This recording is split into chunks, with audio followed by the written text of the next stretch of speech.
Hello everybody and welcome back to another episode of Microsoft Flight Simulator news and updates. Got some pretty awesome information about new aircraft and tools coming to the simulator very soon. So feel free to minimize this and just enjoy the sound of my beautiful voice or watch along, totally up to you. But let's go ahead and dive into today's updates. If you are interested in acquiring any of my Overkills tutorial guides for Microsoft Flight Simulator, please consider joining me on Patreon. Patreon subscribers level tier 2 and above have access to all of my guides, as well as any future updates and future guides that will be coming down the road. Link to Patreon can be found in the description below.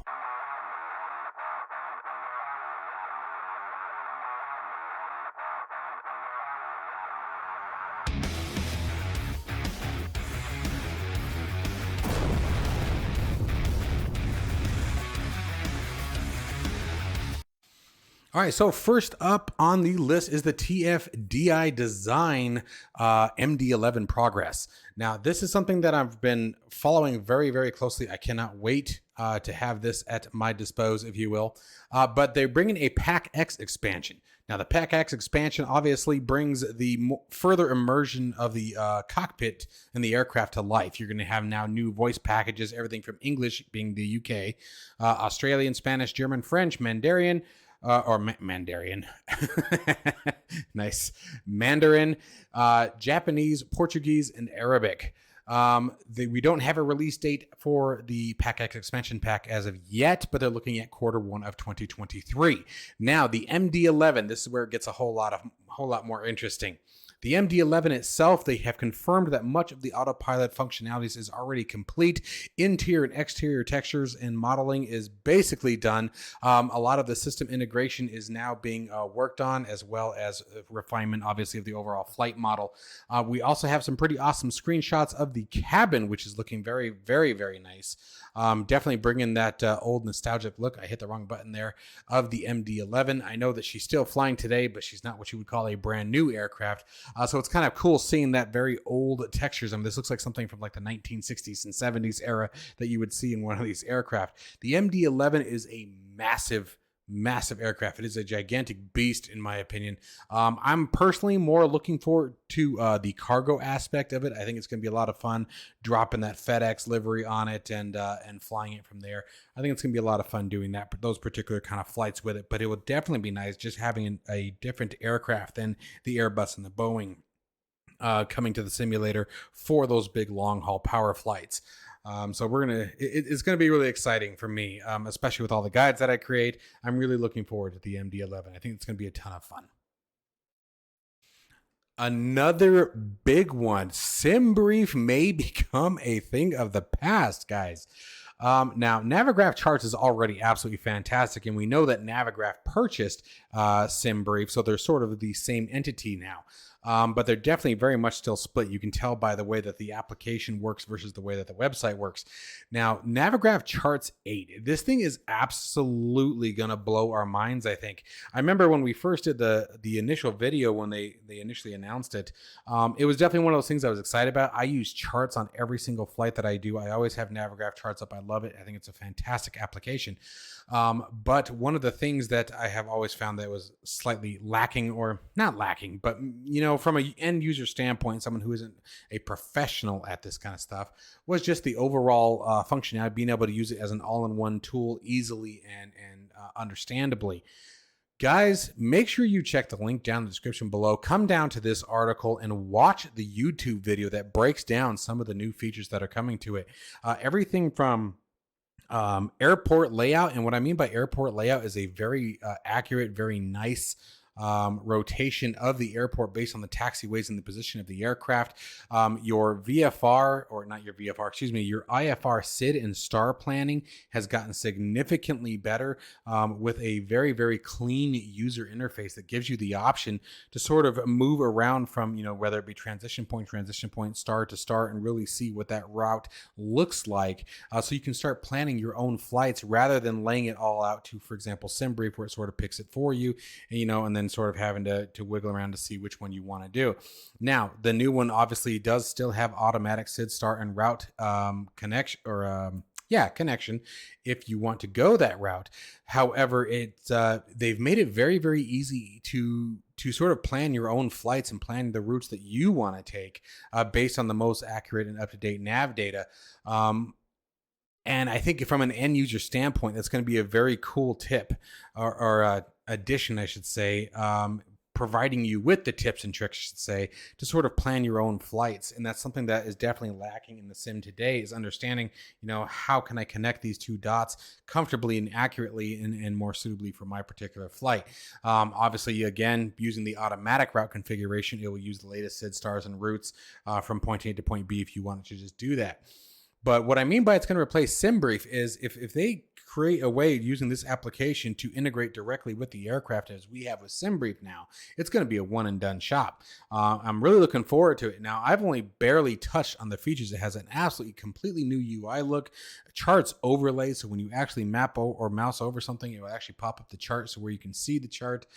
No more typing in specific airports and then going to that particular section, looking at the approach, star, SID, blah, blah, blah. You can just sort of grab it right there, mouse over, and boom, it pops it right out.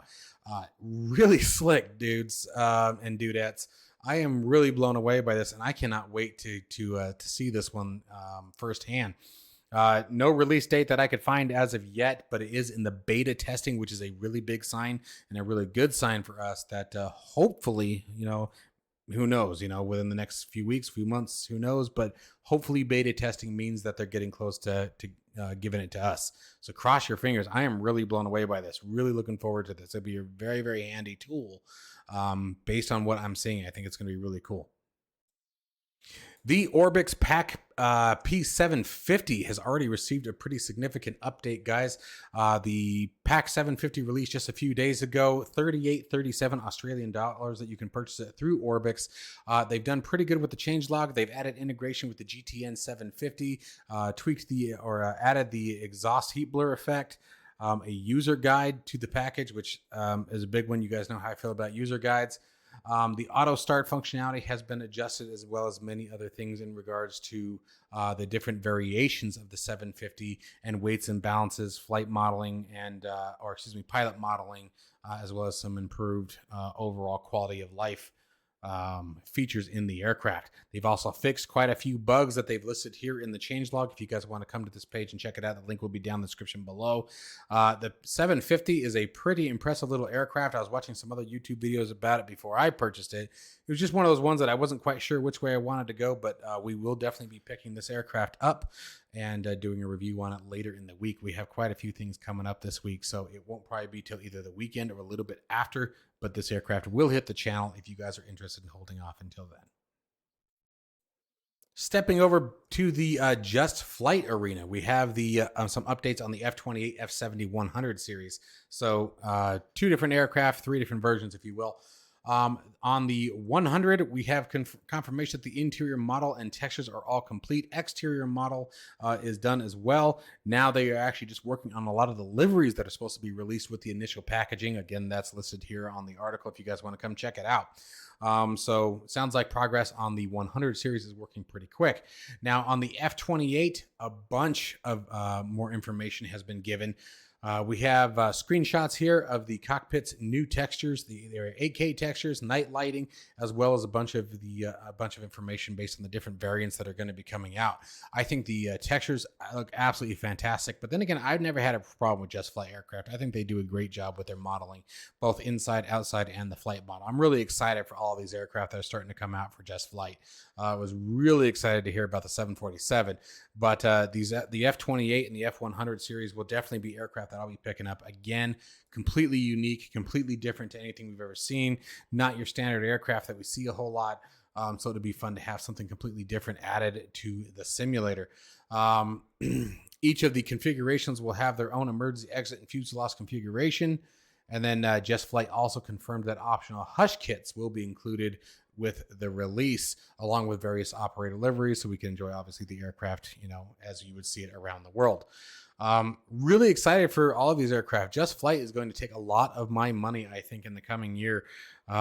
Again, between the 747 announcement that they're now going to be pushing that over to Microsoft Flight Simulator, the F28, 70, and 100 series, where do I sign? That's all I got to say. Where do I sign? For fabulous fans of the SimWorks Studios Kodiak 100 Series 2, the Series 3 amphibian has now been released, if you guys are interested in that. Now, the Series 3 is much like the Series 2, very, very high performance, has a cruising speed of 160 knots, 750 shaft horsepower, as well as obviously the G1000 NXI integration with an updated autopilot. Now, the very cool thing that was I was very happy to hear that we don't see quite enough of is if you are already an owner of the Kodiak Series 2, you can pick this aircraft up for a £5 or a €5 discount, excuse me. Now, the aircraft can be purchased from either Orbix or the Sim Market, but again, owners, if you already have the Kodiak 100 and you want the amphibians version, you can pick that up for for €9.99. If not, it is only $14.99. I will say I own the Kodiak. It is extremely awesome aircraft. It's a very well received aircraft. There's been nothing but pretty darn good feedback about it, and it is priced very, very, very fairly for what you're getting for the aircraft. It's a nice turboprop that really gives you another high-performing aircraft and extends those legs quite a bit for flight simulation while still giving you that general aviation feeling in the aircraft itself. Make sure that you, again, guys, check out the features list here shown on the screen. If you're not watching already, link will be down in the description below if you want to check it out later. Kodiak's definitely made a name for themselves. The aircraft was developed by speaking with Daher. I always say it wrong. Anyway, you guys know who I'm talking about, as well as real-world amphibious pilots. So they definitely dotted the I's and crossed the T's. So check this one out, guys. Next up, we have news about the Bluebird Simulation 757. Now, this is an aircraft that I am still excited for, Boeing or not, Airbus or not, I don't care. I am very excited for the 757. It's one of my favorite planes. They have basically, they've shown off the first full version or first full image of the completed exterior texturing.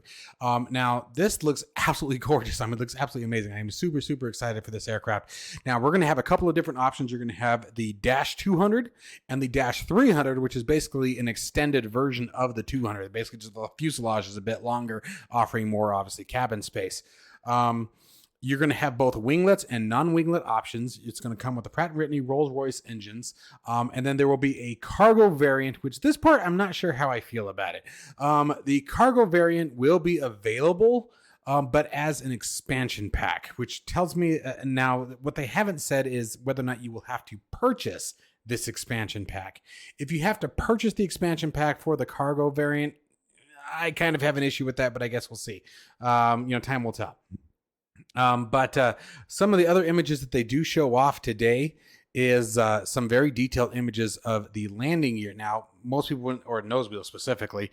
Now, you'd probably think that, like, who cares? It's just the nose wheel. It's the attention to detail that they're showing off. Ooh, that's a good shot. I like that shot. But it's the attention to detail that we're looking for. They're really taking a lot of time. I mean, even look at the weight squish out down on the tire there. You can see the tire sort of bulging out from the weight of the aircraft on it. Those kind of things really do add up. And what that shows is the attention to detail in the landing gear. Hopefully that obviously gives you an example of the attention to detail that they're going to be spreading amongst the rest of the aircraft. Now, unfortunately, here's the part that really bummed me out to read, but it is what it is. We probably won't see this aircraft for about another year. They're talking about late summer, early fall of 2023, which is basically where we are now. Obviously, we're in early fall at this point, but you guys get the gist here. Got about a year to go is what it sounds like what the goal is. Now, Xbox players, they have confirmed that the 757 will absolutely be released on the Xbox. What we do not have is confirmation that it will be released on the Xbox upon the initial release of the aircraft. So cross your fingers for that. We'll definitely be paying close attention to this one. This is one that I am super excited for, but obviously going to be quite a ways before we see this one, but still fun to hear about it. Well, my friends, that is going to wrap up today's news and updates. I hope you guys are still finding these videos helpful and useful information for you. Some really cool stuff to be excited about, guys. I personally am really digging on the MD11, really hoping for that one, as well as the Fokker 100. That's the one that I really want out of the series there, and the Navigraph Charts 8. Really can't wait to see those hit the simulator. Let me know what you guys are really hoping for down in the comments below. As always, stay safe and healthy, and I will see you in the next one.